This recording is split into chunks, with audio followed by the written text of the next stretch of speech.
రంగారెడ్డి జిల్లా ఇబ్రహీంపట్నం మండలం సేరిగూడలోని శ్రీ దత్తా ఇన్స్టిట్యూషన్స్లో ఘనంగా ప్లేస్మెంట్ అచీవర్స్ డే 2025 జరిగింది. ఈ కార్యక్రమానికి ముఖ్య అతిథులుగా వివిధ కంపెనీల ప్రతినిధులు హాజరయ్యారు. ఈ కళాశాలలో చదివి ప్లేస్మెంట్స్ పొందిన విద్యార్థులకు ఉద్యోగ నియామక పత్రాలు ఇచ్చారు.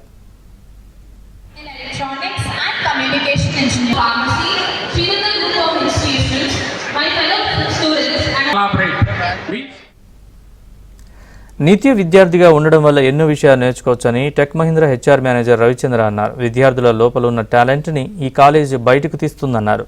విద్యార్థులు ప్రతి నిమిషాన్ని సద్వినియోగం చేసుకోవాలని శ్రీదత్తా ఇన్స్టిట్యూషన్స్ చైర్మన్ పాండురంగారెడ్డి అన్నారు. విద్యార్థులకు బంగారు భవిష్యత్తును శ్రీదత్తా ఇన్స్టిట్యూషన్స్ అందిస్తుందన్నారు. ఏ నమ్మకంతో అయితే పేరెంట్స్ ఇక్కడ 4 సంవత్సరాల క్రితం చేర్పించారో వాళ్ళ నమ్మకాన్ని పూర్తిగా మేము కంప్లీట్ చేసేసి మా బాధ్యతగా వాళ్ళకి అందరికీ ఉద్యోగాలు ఇప్పించేసి కొంతమందికి 6 ప్లేస్మెంట్స్ ఒక కంపెనీలో మినిమం 2 ఆర్డర్స్తో ఇప్పించేసి పంపించాము. కాబట్టి మీ ద్వారా ఈ ఫెస్టివల్ని మేము సందర్భంగా కంప్లీట్ చేసుకుంటాం. అట్ సేమ్ టైం బయటికి వెళ్ళేటువంటి విద్యార్థులకు కూడా మేము మెసేజ్ ఏంటంటే ఒక అకౌంటబిలిటీ అనేది ఉండాలి.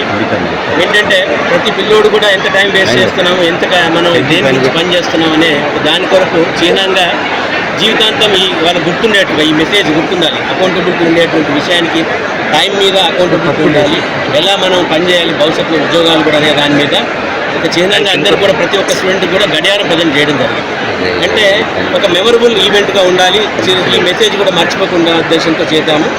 దీన్ని ఒక ప్రిన్సిపల్గా తీసుకొని మీరు కూడా మీడియా మిత్రులందరూ కూడా భవిష్యత్ తరాలకి ఒక మెసేజ్గా పంపాలని నా ఉద్దేశం. శ్రీ దత్తా ఇన్స్టిట్యూషన్స్ వాళ్ళ యొక్క ప్లేస్మెంట్ డేకి ముఖ్య అతిథిగా వచ్చినందుకు నాకు చాలా ఆనందంగా ఉంది.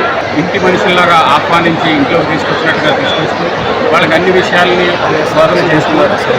లాస్ట్ రోజు అంటే ఈ రోజు ఒక ప్లేస్మెంట్ డే వాతావరణాన్ని క్రియేట్ చేసి ఈ రోజు వాళ్ళు ఒక ఆనందమైన వాతావరణాన్ని సృష్టించి వాళ్ళ తల్లిదండ్రులతో కలిసి ఈ ప్లేస్మెంట్ ఆఫర్స్ని తీసుకుని వాళ్ళు బయటకు వెళ్తుంటే ఏ విధంగా ఉత్సాహం పొందుతున్నారో, ఈ 4 సంవత్సరాలు వాళ్ళ యొక్క జర్నీ ఇక్కడ ఎలా ఉంటుందో అన్నట్టుగా ప్రతి అనుక్షణం నిత్యం వాళ్ళ యొక్క బాగోగులు చూస్తూ వాళ్ళకి ఏ సమయానికి ఏం కావాలి అంటే ఒక ఇంట్లో ఒక పెద్ద తల్లి తండ్రులు పిల్లలకి ఏం కావాలి ఎలా చూస్తూ ఉంటారు అనే విధంగా వీళ్ళకి నాలెడ్జ్ ఏది కావాలి, ఈ పక్కన ఫలానా విద్యార్థి ఓకే ఈ కోడింగ్లో కొంచెం వెనకబడి ఉన్నాడు, వాడికి కావాల్సిన తగిన తరబేది ఏంటి, ఏ రకంగా ఇవ్వాలి అలా అని చెప్పి వాళ్ళ యొక్క ఫ్యాకల్టీ మెంబర్స్ తోటి నిత్యం వాళ్ళని ఒక యజ్ఞంలాగా చూసుకుంటూ వారికి కావాల్సిన క్లాసిఫికేషన్స్ అన్నీ రూపొందిస్తూ వాళ్ళని ఒక ఆదర్శవంతమైన విద్యార్థిని ఒక కార్పొరేట్కి సరిపడా ఇంకా తీర్చిదిద్దుతున్నారంటే చాలా సంతోషం.